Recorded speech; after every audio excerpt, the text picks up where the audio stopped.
And let's bring in our dear friend, though, Niko Moreno, who's a reporter and columnist that covers the Seattle Sounders. He's also does work with a variety of different outlets. We've had you on before. We have you back on again, Niko. Nice to have you here on PHLY Union Podcast. Listen, last time these two squared off, obviously the weather was the biggest storyline between the two. We didn't get to see much soccer. A lot has changed since then, though. What's new about Seattle since that game that was postponed to tomorrow night's matchup? Thank you guys for having me on again. I guess if one good thing came out of that postponed game is that I'm back with y'all. So I really appreciate that. You know, that's going to be the only good thing, because although things should have changed for the Seattle Sounders, not much has changed. And you guys are going to think it's crazy that some of the things that we spoke about at that time are still relevant today. Actually, when you guys asked about concerns, speculations, what's going on, at the time, there were nothing more than maybe just a thought. Oh, no. Now it's turned into a reality. And that's kind of what's going on with this Seattle Sounder team. The reality of things is that the problems in creative play have not been addressed. Goals have not been addressed. Injuries are still present for this team. As a matter of fact, last time Pedro La Vega had just gotten hurt, and about a week ago, week and a half, Pedro La Vega re-injured that same area, the same hamstring, so he's out another 4 weeks. That was about a week ago, so now 3 weeks out. So not a lot has changed for this team other than the fact that all those issues have now turned into L's in the record column, that there is this belief that this team could even turn it around. There is problems now even with some players. In the last game against DC, Nuhu did not play because Brian Smetzer said his Uber was late into a meeting. I don't know if I buy that necessarily. Oh, it's got to be more to that than just being late to a meeting because your Uber got stuck in traffic. So there are just so many components of what's wrong with the Seattle Sounders that fans are starting to change their Facebook relationship with the Sounders into it's complicated. And so is the season. Niko, what's up, Parce? We got the same hat on today. Look at that. I got the Phillies, though. I love it. Wow, twins. And you're both wearing black. There we go. Did I miss the memos? You missed the memo there a little bit. Niko, listen, I know it's been tough with Seattle this year. I completely get that. So I wanted to just ask first off about the last match against DC United. You got Christian Benteke a little bit. Talk to us a little bit what happened against DC. Well, Brian decided to rotate quite a few pieces, and honestly, for a lot of reasons. One, he wants to figure out where he can make some personnel changes, maybe some formation changes, to just try something different since nothing has been working for this team this season. So he kind of moved things around. Daniel Masowski starts in this game. Leo Chu on the left side. Jonathan Bell, a player that had gotten no minutes all season long, played next to Yemer Gomez Andrade. And although some of those changes did maybe boost specific positions, at the end of the day, this team continues to shoot themselves in the foot, and it's become a trend. They've had 3 red cards in the last 2 games. Stephen Fry in this one has to come up and stop a player because a young player by the name of Cody Baker, who played in place of Nuhu, who I just told you the reason why he didn't play, got caught up ball watching a little bit. Stroud gets behind him. He's a little too late. Stephen Fry has to come out, makes a foul. Because it's a goal-scoring play, he gets a red card, plus he's a PK. So you kind of shoot yourself in the foot. It's the 30-something minutes, so you're already down a player. However, if there is anything good about this game, is that at least they show a little character and some fire, and they didn't just bunker down and absorb pressure like they did last week. In this time, they actually continued to try to score some goals. I thought that they were the better team in the second half, but too much Benteke, a little bit too much transition play. He basically dunks on Christian Roldan in the second goal. It's a nice ball in. Christian Roldan has nothing to do against Benteke, who's bigger, broader, better in the air, and he puts that second goal. So despite Seattle finding their goal early, it all goes back to mistakes, shooting themselves in the foot, and not having enough of a finishing product to call wins. Because in this one, again, there were opportunities. Christian Roldan has a chance in front of goal that maybe he just taps it in. It's in the back of the net. And that's just been the story week after week for the Sounders team. And they just couldn't do it. Well, there's some similarities there to the Philadelphia Union struggle, especially their recent results, just not being able to put chances away and then getting caught flat defensively at times and having to scramble, not to the point of a red card, fortunately, knock on wood, but definitely getting caught flat defensively. Now, as you talk about the red cards, though, there have been changes on the Union side. One of their players, Matt Rial, has been sent off on loan. Julian Carranza, the leading goal scorer, who was not on the active roster last time the Sounders and Union played, is now healthy and on the roster. Obviously, I know I was reading through the rules for the MLS. Essentially, we all know whoever was on the pitch at the end of the game, if they are still actively on the team, has to continue and the game resumes from wherever it finished. So for the Sounders right now, I noticed last game it seemed like they were more in a 4-2-3-1 versus the first time it was more of a 4-4-2 with a flat midfield against the Union in that whole 6 minutes that we saw. Have you seen any other changes in terms of roster tactics or even personnel that are different for tomorrow versus where, if you can remember back where they were lined up or who was active or healthy before? Absolutely. So this team was forced into a 4-4-2 because of injuries at the time. Okay. In this one, they have their 10 back, which is Albert Rusnak, who played last week. That's the reason why you go back to your original 4-2-3-1, because Javier Arriaga was a starter in that game. Javier Arriaga is no longer with the team. He was shipped out to the Revolution. Actually, it's probably one of the things that have changed with the team is that they open up close to $1 million in salary cap for the summer window, which I know my man was thinking about. How could you fix this team, Nico? You asked me if the summer window was going to be it. That $1 million might help you make some changes there. But because Javier Arriaga's not going to be there, you do get a chance to, without a substitution, place one of those bench players into the starting rotation. And that's got to be Yemer Gomez-Andrade. He was on the bench. He's fully healthy right now, so he's going to be the one change. And in terms of the formation, I don't think we're going to see any unless there's a substitution for Albert Rusnak, who was not in the 18 in this one, but because you bringing in a bench player to your starting 11, you do get the capability to bring in a player to your bench. And I feel like that's going to be Albert Rusnak.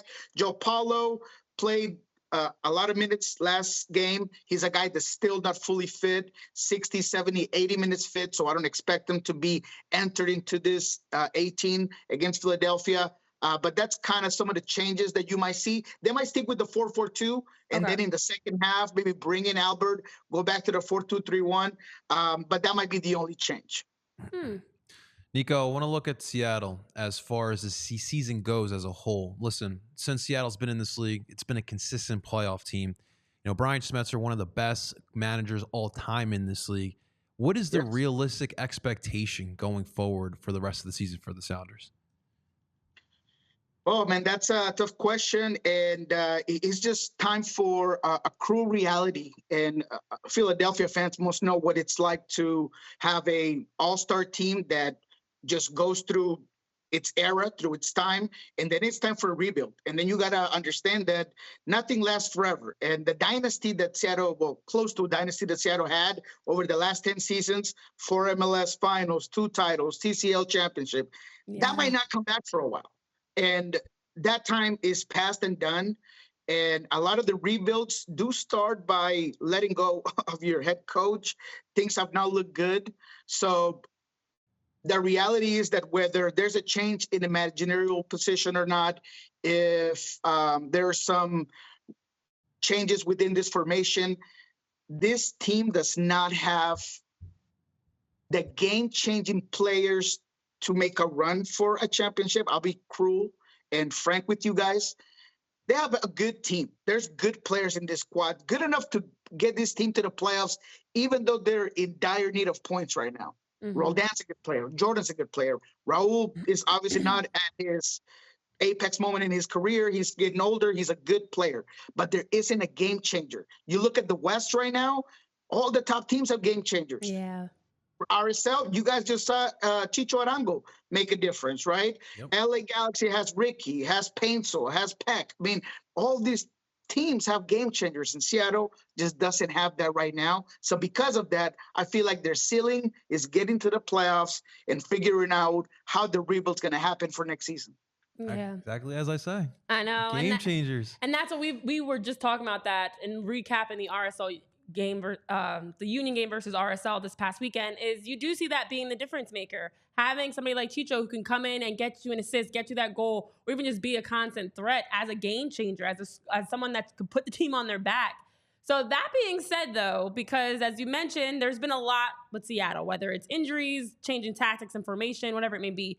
Last two for me, the first one is, what do you think are the key areas the Union have to watch out for when it comes to Seattle? Because the Union are a team, they want to attack you in transition, set pieces.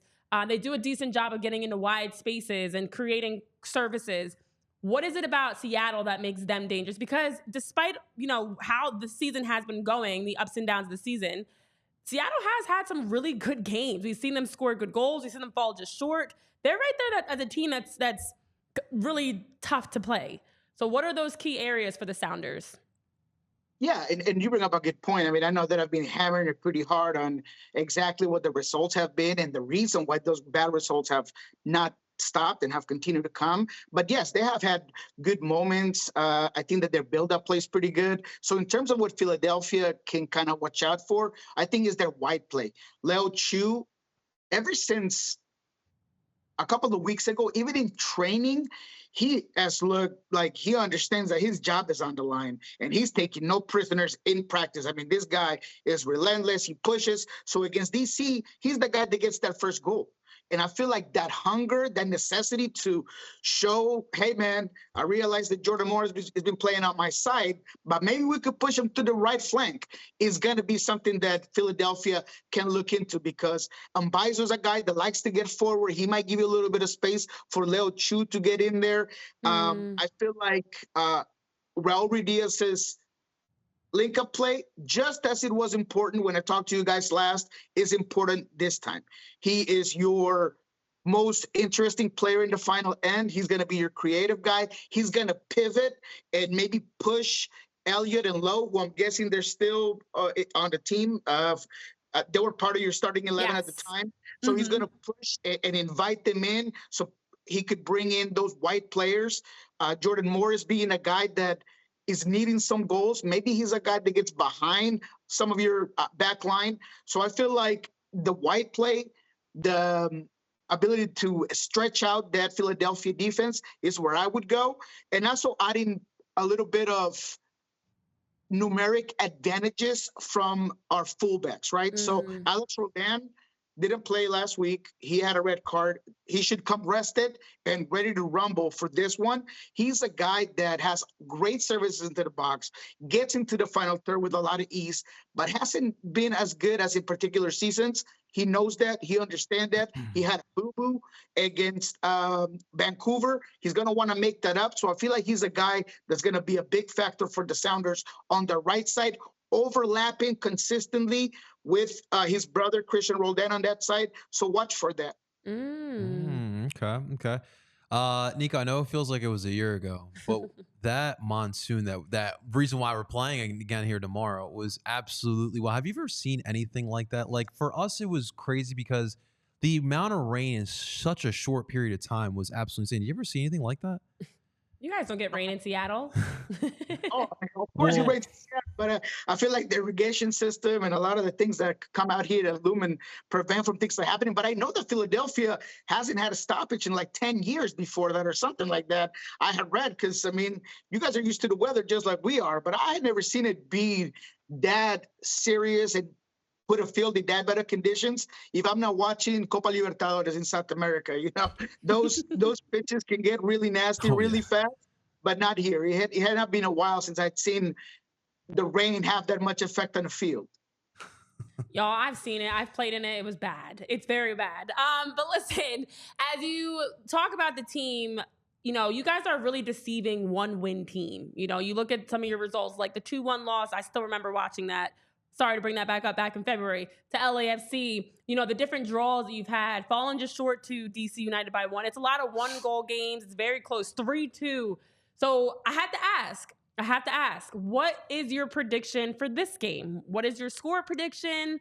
Who do you think is winning? I don't want to assume that you're going to pick Seattle, but what's your score prediction for Tuesday night? Oh, no, you shouldn't. Definitely not. I'm in a very dark place in my journalism career right now. Comments have to be said. And I've been a guy that has not been afraid to ask some tough questions to Brian, to the point where he's kind of clapping back at me, asking some hard questions to players to just make him understand that I'm seeing some of the things that are not working. So, yes, there have been some good results. If we go back to that 5-0 win, the only win Seattle got was a big win over a good Montreal team where everything just happened to work. So does this team have the capability to wake up on a good day and get a result in Philadelphia? Yes. Do I believe that's the case? No. I simply think that there are too many things that Philadelphia can exploit to get ahead in the scoreboard. And as much as I would love to sit here and tell you that I think there's going to be some inertia from those last 45 minutes in DC that can be easily put into the first 45 of this Philadelphia game, I just don't really believe it. I think that the midfield is going to make it very difficult for us to transition. I feel like the defensive notion of Philadelphia as a structure is going to be difficult for our forwards. So I think it's going to be a good game. I think it's going to be, again, like I said last time I was on this space with you guys, it's going to be a grind. It's going to be a physical game. But at the end, I see Philadelphia getting the result 1-0. Oh. There we go. 84 minutes of Do you soccer. have a prediction? You feeling? A prediction? Whew. The last prediction didn't go my way. I think that the Union will win. Like you mentioned, the injuries are just too much for Seattle right now. Real quick, Niko, does Seattle stay on the East Coast after that DC game 2 days ago? Yeah, they stayed over there. Okay, so that makes it much better for them. From the beginning, since it was announced that they play Philadelphia right after DC, they were going to stay out, practice out there. So they're going to be around the corner, ready to go. Yeah, it's a difficult game, man. And, that RSL game was just decided by those X factor players that we talked about. And I just don't feel like Seattle has. And if I have to pick X factors in the attacking end, I feel like Gazdag and Carranza could do a lot more than Albert and Raul Ruidiaz at this point in time. It's just the reality of where the Seattle Sounders are at this time. Yeah. I'm gonna go with a 1-0 victory. I think the Union will shut them out. I think either Gazdag, Carranza will have one in them, and I think in 84 minutes, the Union should be able to get the job done. I'm feeling a 2-goal decision. Okay. But my heart wants to say a shutout, like a nice 2-0 clean sheet game. But I wouldn't be surprised if it was like a 3-1 and Seattle found a way to get a goal. As you mentioned in the with that 5-goal victory against Montreal, it's deceiving because Seattle scored 10 goals, giving up 11, which makes it look like, oh, we're right there. But 5 of their goals this season all came in one game. So this is a team that is hungry too, though. Hungry to get a result. And having had, even the frustration of having to come back to Subaru Park, like I still could see them scoring goals. So I guess my final answer is 3-1. Let me go with that. That's a great point. And look, when you're against the wall, when you're against the ropes, it might be when you come out swinging the most, right? And this team has finally said, yes, we're against the ropes. Yes, we need to change things. Stefan Fry called a only players meeting and trying to just pick things up. That's what is required for you to get out of this funk. Again, I don't know if you, and this is where a lot of the criticism has also gone to GM Craig Weibel, is did he do enough? Was he aggressive enough in the winter window to give this team what they needed?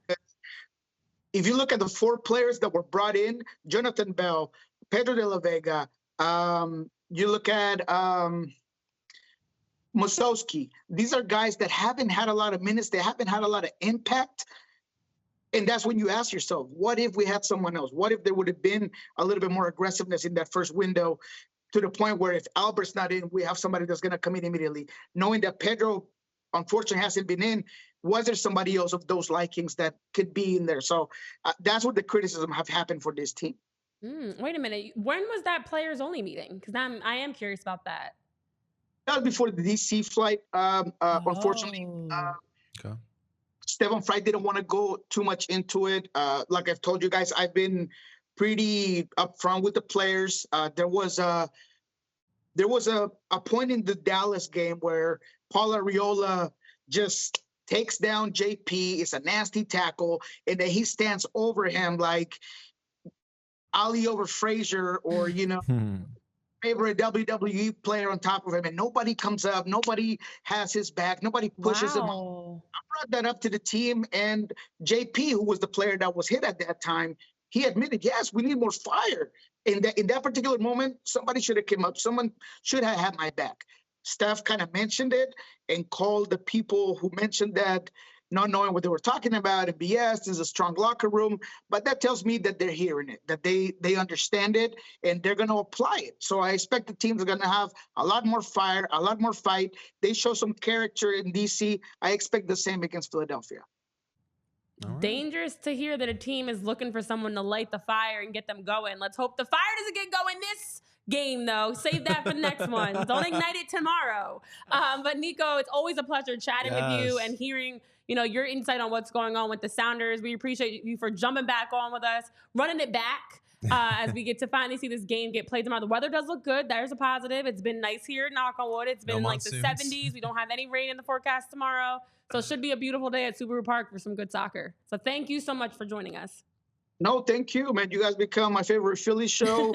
Friend from Philadelphia as well, that I just put him on the loop for you guys' show. He's subscribed. I mean, he loves it, man. So just happy that you guys invited me on, man. And I'll hear whenever you guys need me, man. I'll be out. Absolutely. Aw, thank you for that. We appreciate your support. Niko.